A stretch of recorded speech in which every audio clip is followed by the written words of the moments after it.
चिन्ह चोरलं, वडील चोरले, पक्ष फोडला, तरी शिवसेना संपत कशी नाही?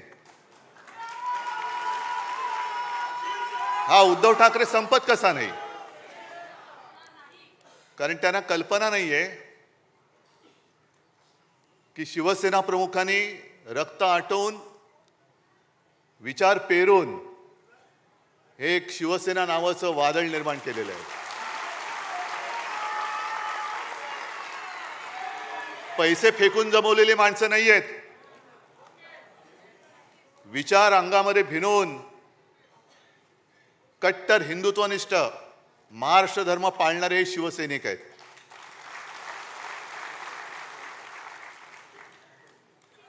आणि मी पहिल्या प्रथम तुम्हाला सगळ्यांना वर्धापन दिनाच्या शुभेच्छा देतो. 59 वर्ष झाली हे हा जल्लोष पाहून कोणाचा विश्वास बसणार नाही. कारण शिवसेना आज सुद्धा तरुणच आहे आणि नेहमी शिवसेना ही तरुणच राहणार आहे. जो उल्लेख संजय राऊत आपण केला, पहिला मेळावा हा शिवतीर्थावरती झाला होता. प्रचंड शिवाजी पार्क भरलं होतं. म्हणजे आता जे काय म्हणजे पैसा फेको तमाशा देखो असं आता होणार आहे तिकडे, चोरांचा बाजार, तसं तेव्हा काहीच नव्हतं. म्हणजे तुम्हाला सगळ्यांना कल्पना आहे की काही जणांनी शिवसेना प्रमुखांना सांगितलेलं की एकदम शिवाजी पार्कात सभा घेण्याचा मूर्खपणा करू नका. पहिला एक हॉल घ्या, मग एक मैदान घ्या, मग हळूहळू टप्प्याने शिवाजी पार्क. शिवसेना प्रमुख म्हणाले काय व्हायचं ते होईल, एकतरी लोक तरी वेडे नाही तर मी तरी वेडा. दोघंही वेडे ठरले नाहीत. आणि शिवाजी पार्क तुडुंब भरून ओसंडून वाहत होतं. माझे आजोबा व्यासपीठावरती होते, शिवसेना प्रमुख होते, आणि मी माझ्या माच्या मांडीवरती समोर मैदानात बसलो होतो मांडी घालून. म्हणजे आज ज्यांना काही दाढी फुटल्या आणि दाढी खाजवत आहेत ते कुठे असतील मला कल्पना नाही.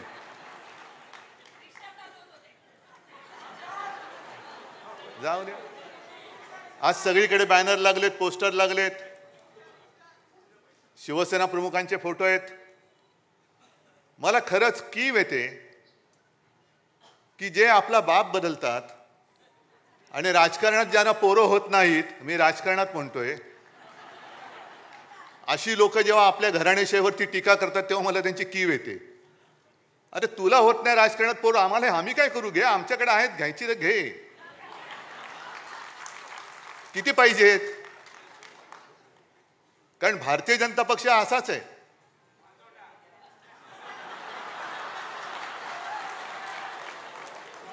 नाही, तुम्ही जो शब्द वापरला शिवसेना प्रमुखाने आणखीन वापरला असता पुढचा, पण ते सत्य आहे. आपण सत्य नाकारतो का कधी? त्याच्यामुळे हे सत्य त्यांनी स्वीकारलं पाहिजे की त्यांना आजपर्यंत कधी पोरं नाही झाले, म्हणून दुसरे नेते हे स्वीकारायचे, ते मोठे करायचे.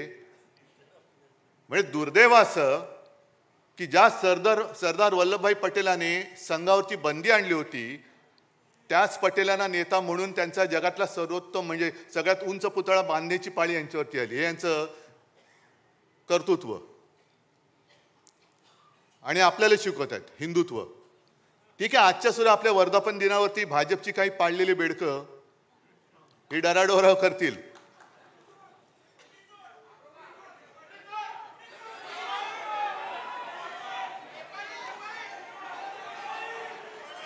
मी आणखीन काय बोलण्याची गरज आहे त्याच्यावर? कारण ह्याच हॉलमध्ये शिवसेना प्रमुखांचं ते गाजलेलं भाषण आहे, तर ती आठवण झाली तरी पुरे.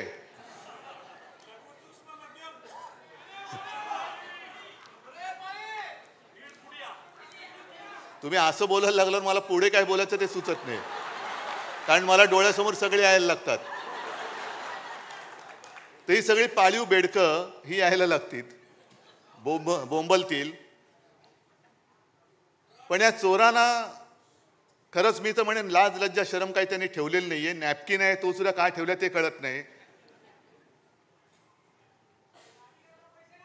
असा हा भाजपा, म्हणजे ज्याचा उल्लेख माझ्या मते आधी पण भास्करराव तुम्ही बोलत होतात, अंबादासनी केला असेल, संजय राऊतांनी तर केलाच. पण विशेषतः अंबादास तुमचं कौतुक करायचं आणि माझ्या मराठवाड्यातल्या सगळ्या सैनिकांचं कौतुक करायचं आहे. कारण तुम्ही एक वस्तुस्थिती ही जनतेसमोर आणली. क्या हुआ तेरा वादा.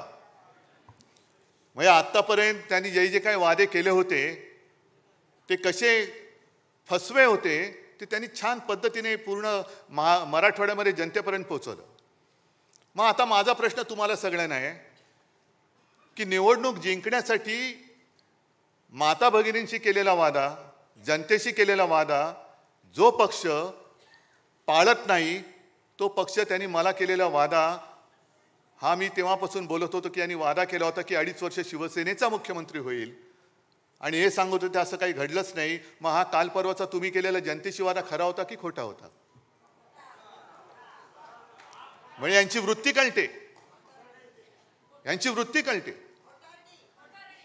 आणि तसं जर का बघितलं तर बोलायचं कशावर हेच कळत नाही. कारण यांचं सरकार आल्यानंतर जी काही पनवती लागलेली आहे केंद्रामध्ये सरकार आल्यानंतर सगळी कामांची वाट लागलेली आहे. एअरपोर्टचं छत गळतंय, त्या मेट्रोच्या स्टेशनमध्ये पाणी जात आहे, प्रयागराजला माणसं चेंगरून गेली, कोणी जबाबदारी घ्यायला तयार नाही. दिल्लीच्या रेल्वे स्टेशनमध्ये माणसं चेंगरून गेली, कोणी जबाबदारी घ्यायला तयार नाही. काल परवाकडे विमान अपघातात गेली, कोणी घ्यायला तयार नाही. रेल्वे अपघातात गेली, कोणी घ्यायला जबाबदारी तयार नाहीये. म्हणजेच काय की तसा जर का आपण गांभीर्याने विचार केला तर आज आपल्या देशाला पंतप्रधानांची गरज आहे. आज देशाला पंतप्रधान कुठे आहे? भाजपला आहे. देशाला कुठे आहे? देशाला गृहमंत्र्याची गरज आहे, घरफोडे अमित शहाची नाही. देशाला संरक्षण मंत्र्यांची गरज आहे, गुंडांना संरक्षण देणाऱ्या देवेंद्र आणि राजनाथ सिंगांची नाही. तुम्ही देशाचे संरक्षण मंत्री आहात का गुंडांचे संरक्षण मंत्री आहात? तुम्ही देशाचे गृहमंत्री आहात की तुमच्या पक्षाचे घरफोडे मंत्री आहात? आणि मोदीजींना सुद्धा मला विचारायचंय, मी आता जास्त कठोर शब्दात बोलणं देशाच्या पंतप्रधानांना बरोबर नाहीये,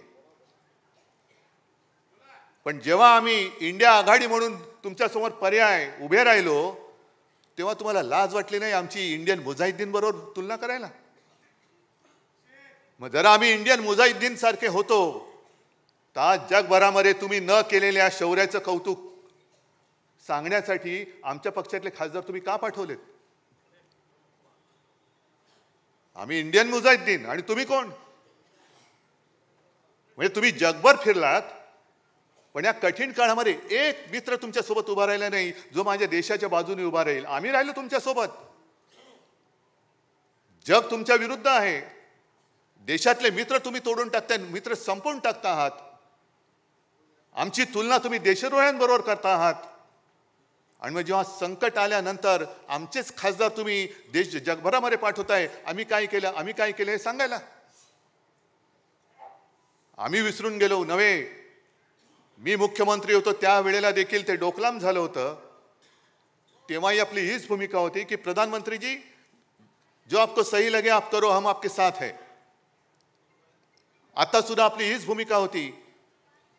ठीक आहे, पक्षीय मतभेद असतील, आहेत, राहतील, पण देश संपूर्ण जगासमोर आम्ही जाऊ तेव्हा हम सब एक है म्हणून आपण गेलं पाहिजे. आणि ते कर्तव्य, पवित्र कर्तव्य आम्ही करण्याचा प्रयत्न केला.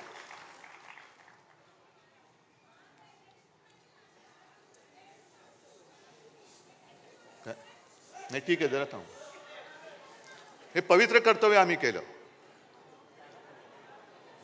आणि दुसरं त्यांनी जे काय केलं, यांना नावं बरी सुचतात.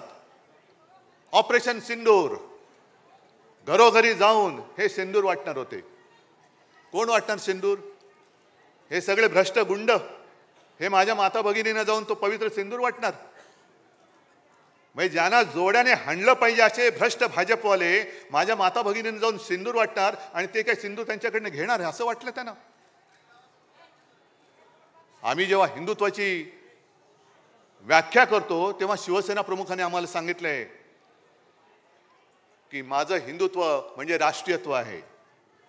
आम्ही हिंदू धर्म मानतोच आहोतच, पण त्याच बरोबरीने राष्ट्र धर्म सुद्धा पाळणारे आम्ही कट्टर देशाभिमानी हिंदू आहोत.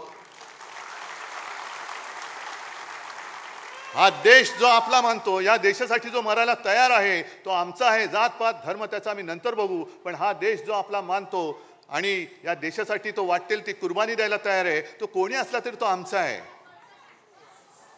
मग मला मोदींना विचारायचं आहे,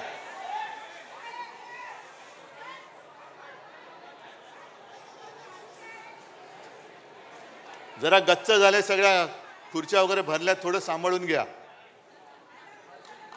जरा सांभाळून घ्या. मग मला भाजपला विचारायचं आहे की ही आमची हिंदुत्वाची व्याख्या आहे म्हटल्यानंतर नेमकं तुमचं हिंदुत्व आहे तरी काय? तुमचं हिंदुत्व आहे तरी काय? जो शेंदूर तुम्ही वाटता आहात, वाटणार होतात, जरा शांत राहा ना थोडं. जायचं असेल बाहेर तर त्यांना जाऊ दे, नाही तर बसा शांत.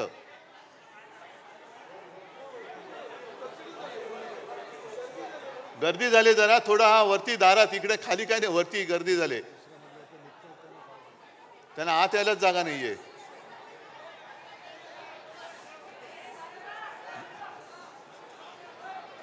जरा खाली नाही तर इकडे कुठे जागा असेल तर बघा.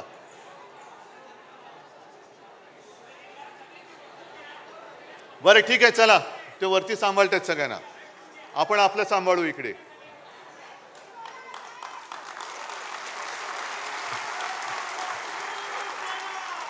जे मी तुम्हाला सांगत होतो की आपलं हिंदुत्व हे काय आहे हे एकदा सांगितल्यानंतर भाजपवाल्यांना मी प्रश्न विचारतोय, तुमचं हिंदुत्व म्हणजे नेमकं आहे तरी काय? आम्हाला तुम्ही सांगतात आम्ही हिंदुत्व सोडलं, हिंदुत्व सोडलं, मग तुम्ही काय सोडलंय? कारण मध्येच कधीतरी जाऊन तुम्ही मशिदीमध्ये सौगात वाटता, मध्येच कधीतरी तुमच्या डोक्यात काहीतरी येतं, घराघरामध्ये जाऊन शेंदूर वाटायचा. आणि तो शेंदूर कोण वाटणार? तो नालायक, तो एक मंत्री कोण, विजय शहा, ज्याला खरंच भर रस्त्यामध्ये चापकानी फोडला पाहिजे, त्याच्यावरती भाजप अजून काही कारवाई करत नाही.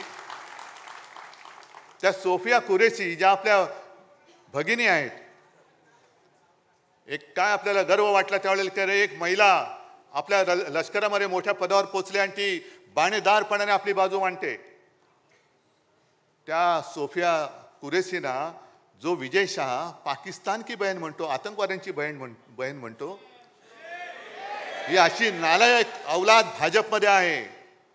आणि या भाजपकडनं आपण देश सुधारण्याची आशा करतो, देश सुधारणार आहे.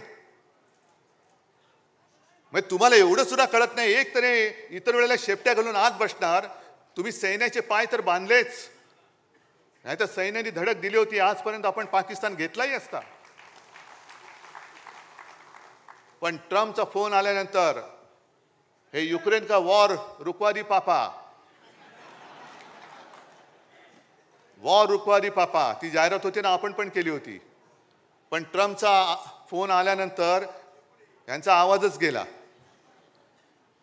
काय करायचे ते असे प्रधानमंत्री, काय करायचे तसे गृहमंत्री? संजय राऊत, तुम्ही जो प्रश्न विचारला तो बरोबर आहे की ते 4 अतिरेकी आतमध्ये आले कसे? संरक्षण मंत्री काय करतायत, गृहमंत्री काय करतायत? खाडखाड गोळ्या घालून आपले पर्यटक तिकडे जे गेले होते त्यांना गोळ्या घालून मारणारे अतिरेकी गेले कुठे? पाताळात गेले, आकाशात गेले का भाजपात गेले? अजून मिळत कसे नाहीत? सांगता येत नाही त्यांना. गेलेही असतील, घेतलेही असतील. कारण आता फक्त दाऊदला घ्यायचं बाकी राहिलेलं आहे, बाकी सगळं झालेलं आहे. आणि जसं आपण सदस्य नोंदणी करतो, कुठे करतो? आपण घरोघरी जातो, आपल्या शाखेमध्ये करतो, काही ठिकाणी पब्लिक प्लेस असतात तिकडे करतो, बरोबर ना? पण मला आता कोणीतरी सांगितले की भाजपने आता नवीन सुरू केले, जेलच्या तुरुंगाच्या दरवाजाच्या बाहेर त्यांनी स्टॉल टाकलेत. इथे येतो का तिथे जातो. म्हणजे काय, किती लोकांना बदनाम करायचं, आयुष्यातून उठवायचं, भ्रष्टाचारी म्हणून बोंबाबोंब करायची, संपूर्ण कुटुंबाला बदनाम करायचं. मग त्याच्या मागे SIT लावायची. आता बघू ना, ज्या ज्या गोष्टी या भाजपवाल्यांनी तेव्हा अगदी देवेंद्र फडणवीसांनी सांगितलं होतं, SIT लावू, हे लावू, ते लावू. मग SITची काय तुमची ST झाली सगळ्यांनी घेऊन जाणारी? आता बघूया. म्हणजे सगळ्यांना बोंबलून भ्रष्ट म्हणून बोंबलून टाकायचं, बदनाम करायचं. 70,000 कोटीचा घोटाळा आलं का छे छे छे छे छे, पाय धुवून त्यांचं पाणी पितायत. सिंचन घोटाळा ना म्हणून पाणी पितायत. अशी संपूर्णपणे या देशाची वाट लावली यांनी. आणि आता शिवसेना संपवायचं स्वप्न बघतायत. अरे तुम्ही किती स्वप्न बघा, शिवसेना तुम्हाला संपवून तुमच्या सगळ्या भ्रष्टाचारांना खतम करून तुमच्या छाताडोती नाही भगवला तर शिवसेना म्हणून नाव नाही सांगणार. फक्त एक गोष्ट लक्षात ठेवा की आपल्याला आता भांडून चालणार नाही. आपल्याला म्हणजे आपल्यात नाही, पण भाजपची जी काही नीती आहे, त्यांनी विधानसभेच्या वेळेला एक ती नारा दिला होता, बटेंगे तो कटेंगे. आपल्याला वाटलं होतं हिंदू मुसलमान तर केलंच. पण आता मुंबईमध्ये विशेषतः हिंदूंमध्ये मारामाऱ्या लावायच्या. मग हिंदी सक्तीची करायची. मग हिंदी सक्तीची झाली म्हणजे ज्या हिंदी भाषिकांना आपण 92-93 साली वाचवलं होतं तेच आपल्यापासून दूर तोडायचे. हिंदी सक्ती तर होऊ देणारच नाही. करायची असेल हिम्मत तर देवेंद्र करून बघा. हिंदीचं आमचं काही वैर नाहीये, पण सक्ती कशासाठी करता? हिंदी सक्तीची करायची असेल तर तामिळनाडूमध्ये जाऊन बघा ना. नुसतं तुम्ही उच्चार करून बघा काय करतात ते. अजून तुम्ही हिंदी सक्तीची गुजरातमध्ये केली की नाही मला कल्पना नाही. मग गुजरातमध्ये करा ना, तिकडे जाऊन बसा. तिकडे ते काय सू करे छे.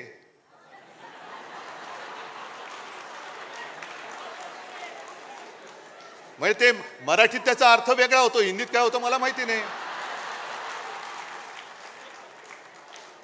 पण इकडे आपल्याला भांडवट ठेवायचं. भांडा हिंदी सक्तीची म्हणजे काय झालं की अगदी निवडणुकीच्या तोंडावरती आपण मुंबईकर सगळे एकत्र राहतोय, ते मराठी अमराठीमध्ये झगडा. मग त्याच्यावरनं आपण भांडत बसायचं. आणि एकदा का आपण भांडायला लागलो काय भ्रष्टाचार करायला मोकळे. आता ज्या काही बातम्या येत आहेत, म्हणजे काय काय बातम्या तर त्या महिलांवरती होणाऱ्या अत्याचाराच्या, त्यांच्या हत्येच्या वाचवत पण नाहीये. पण त्या बातम्या रोज देत बसायच्या आणि ह्यांच्या येणाऱ्या बातम्या ह्या दाबून टाकायच्या.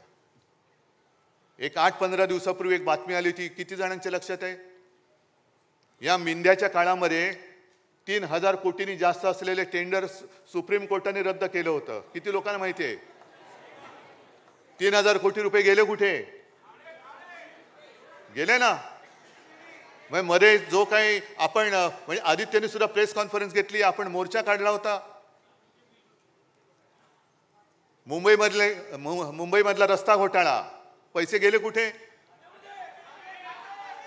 ते गेले. मग प्रत्येक आमच्यावरती घराणेशाहीचे आरोप करताना तुमच्या आंबरस तुम्ही तो घोटाळा काढलाय, ते एक आपल्यातनच गेलेलं तिकडे ते आहे अवलाद.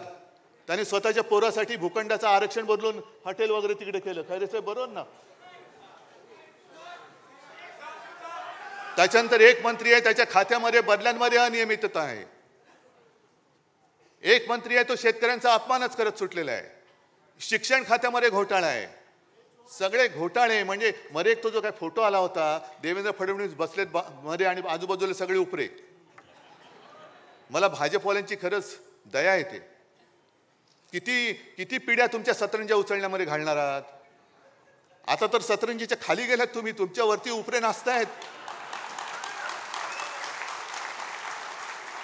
बस करा आता, या ना. अरे जर का तुमच्यामध्ये जरा तरी काही शिल्लक असेल स्वाभिमान अभिमान तर द्या जुगारून या उपऱ्यांचं. आणि भ्रष्ट उपऱ्यांचं हे जोखडे ते जुगारून द्या. आणि या मर्दासारखे बाहेर या. तुमची किती इंचाची छाती आहे ना ती तुमच्या नेत्याला दाखवा. मर्द कशाला म्हणतात. पण भ्रष्टाचाराच्या बातम्या येऊ द्यायच्या नाहीत. मग हिंदी सक्तीची बसा बोंबलत तुम्ही. हिंदी सक्तीची होऊ देणार नाही, आम्ही होऊ देणार नाही ते ठरवलेलंच आहे. पण त्याच्यामध्ये झगडत ठेवायचं. बटेंगे तो कटेंगे. मग त्याच्यामध्ये पुन्हा मराठेतर हे भांडण लावून ठेवायचं. हिंदू मुस्लिम आहेच, तो एक बेडूक ओरडतोच आहे त्याच्यामध्ये. त्याला काम तेवढंच दिलेलं आहे.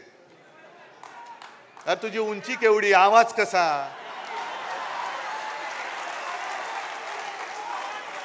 म्हणजे उंची पेंग्विनची, चाल बदकाची, आवाज कोंबडीचा.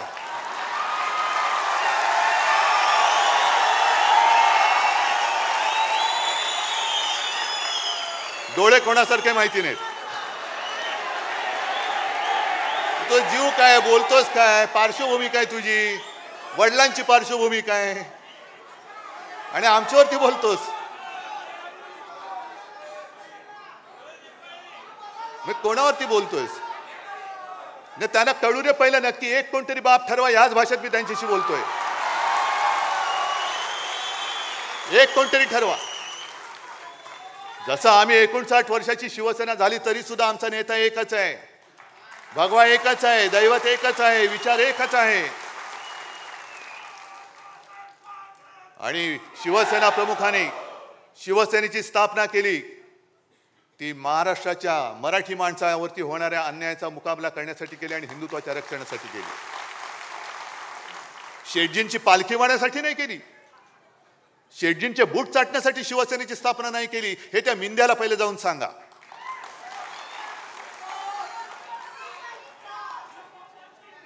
हे एवढे गद्दारीने फसफसून टाकलेले आहे. मला आता ही चिंता वाटायला लागली. आम्ही बोलतोय, मी बोलतोय, अरे पण काय तुम्ही फरक बदल घडवणार आहात की नाही? महाराष्ट्र म्हणून काय उभे राहणार आहात की नाही? प्रश्न कोणाला, मुख्यमंत्र्यांना किंवा भाजपला विचारणार आहात की नाही?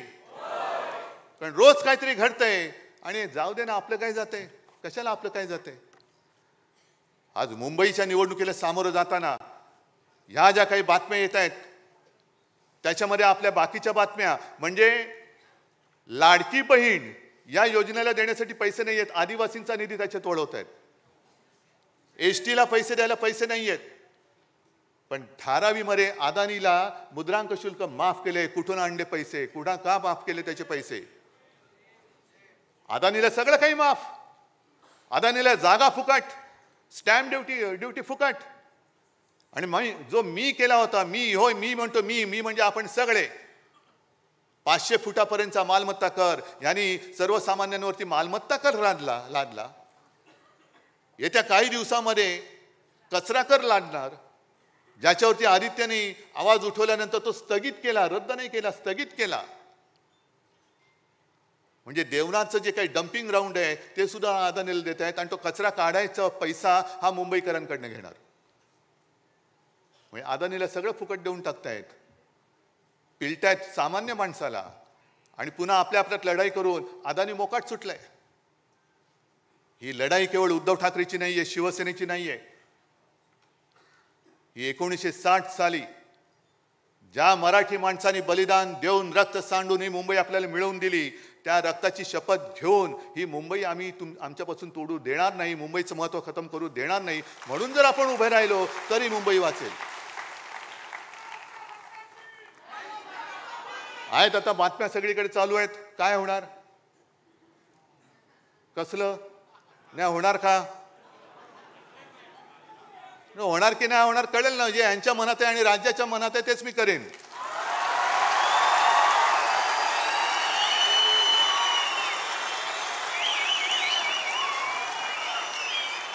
पण ते होऊ नये, ते होऊ नये. मराठी माणसाची शक्ती एकत्र येऊ नये म्हणून यांच्या मालकाचे नोकर इकडे गाठी भेटी घ्यायला लागले, हॉटेलमध्ये भेटतायत. मालकांचे नोकर तुम्ही. कारण जर का मुंबईवरती ताबा यांना मिळाला नाही आणि मुंबई परत शिवसेनेच्या ताब्यात आले, आम्ही घेणारच आहोत, आम्ही घेणारच आहोत. मुंबई जर का पुन्हा मराठी माणसाच्या ताब्यात गेली तर मालकाच्या मित्राचं कसं होणार, अदानीचं कसं होणार. त्याच्यामुळे मराठी माणसाची शक्ती एकवटता कामा नये. याच्यासाठी हे मालकाचे, त्या शेटजीचे नोकर, हेच मी म्हणेन. आणि त्या नोकरांचे नोकर जे आज नालायकपणाने वर्धापन दिन साजरा करतात ते शेटजींच्या नोकराचे नोकर आहेत. म्हणून किती प्रयत्न चाललेत, होणारच नाहीत, होणारच नाही. अरे तुला काय करायचं, तुला नाही होत, आमचं आम्ही बघू ना, आम्ही बघू आमचं काय करायचं ते. पण जर तुम्हाला कोणाला वाटत असेल की तुम्ही शिवसेना प्रमुखांचा ब्रँड पुसून टाकाल तर तुमचं नामो निशाण आम्ही महाराष्ट्राच्या धर्तीवरून पुसून टाकल्याशिवाय राहणार नाही. नामो निशाण पुसून टाकू आम्ही भाजपच्या या महाराष्ट्रातून. आणि आज तर मी तयारीने उभा आहे. तुमची तयारी काय आहे मला कल्पना नाही. मी तुम्हाला एकच आठवण सांगतोय. माझी तयारी मी तुम्हाला सांगतो. 92-93 साली जेव्हा दंगा भडकला होता देशद्रोह्यांच्या विरुद्ध, तुम्हीच सगळे शिवसैनिक रस्त्यावरती उतरला होतात आणि छातीचा कोट करून मुंबई वाचवली होती. तेव्हा एक व्यक्ती आली होती बाळासाहेबांकडे. बाळासाहेब आता बस झालं, आता पुरे झालं. आता ती कोण व्यक्ती मी सांगत नाही, आज आहे ती हयात. आणि बाळासाहेबांनी सांगितलं की अरे एक पिक्चर मी पाहिला प्रहार नावाचा. कोणाचा? नाना पाटेकर. किती जणांनी पाहिलाय? आहे ना. त्याच्यामध्ये नाना पाटेकर त्या गुंडांसमोर उभा राहतो आणि त्यांना सांगतो कम ऑन किल मी. तसं आम्ही या गद्दारांच्या समोर उभा आहे आणि सांगतोय त्यांना आम्ही कम ऑन किल मी. असेल हिंमत तरी या अंगावर. फक्त अंगावर येणार असाल तर एक गोष्ट नक्की करा. अमिताभ बच्चनचा तो पिक्चर होता ना, ॲम्ब्युलन्स घेऊन यायचा, तसा अंगावर माझ्या येणार असेल तर ॲम्ब्युलन्स घेऊन यायची. कारण येताना सरळ याल, जाताना आडवे होऊन जाल. सगळ्यांना धन्यवाद. जय हिंद, जय महाराष्ट्र.